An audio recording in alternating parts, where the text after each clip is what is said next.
हाल की बातों को तो आसानी से पता किया जा सकता है और इसका श्रेय मॉडर्न डिजिटल टेक्नोलॉजी को जाता है, फिर वो चाहे स्मार्टफोन, टीवी या रेडियो ही क्यों ना हो। लेकिन इतिहास जिनमें कि हजारों वर्षों की जानकारियां दी गई होती है, तो उनकी जानकारियों को किस तरह से पता किया जाता होगा। यही सवाल उठता है कि उस समय तो कोई आज की तरह टेक्नोलॉजी नहीं थी जिसके मदद से हम ये सब जानकारी पा सकते, तो उन बातों का पता कैसे चलता है। इसका मतलब क्या हम ये समझ लें कि आज तक जो भी जानकारियां हम लोगों ने इतिहास के बारे में प्राप्त की हैं वो सब गलत है? इसका जवाब तो आपको वीडियो को पूरा देखने पर ही मिलेगा। तो फिर आप किसका इंतजार कर रहे हो? बैठ जाओ हाथ में पॉपकॉर्न लेकर और देखो इस वीडियो को, जिसमें उठेगा इतिहास के इतिहास से पर्दा क्योंकि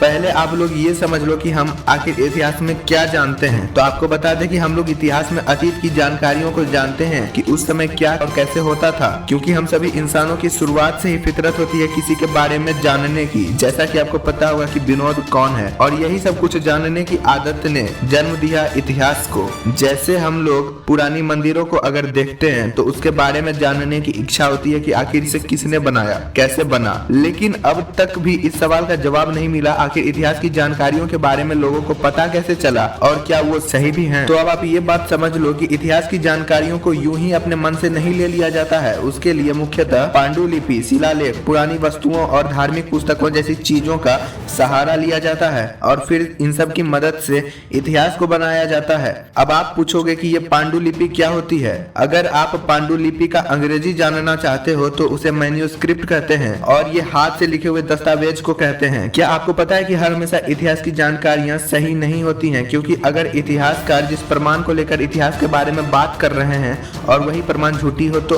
और ऐसा इसलिए क्योंकि सच और झूठ हर एक समय में रहे ही होंगे और इसी कारण इतिहास की जानकारियों की गलत होने की संभावना भी होती है। लेकिन ये कम ही होता है, क्योंकि बहुत बार एक ही जानकारी को बताने के लिए बहुत से सबूत मौजूद होते हैं और बाद में जब कोई अधिक प्रमाणिक जानकारी मिलती है तो पिछले वाले को बदल दिया जाता है।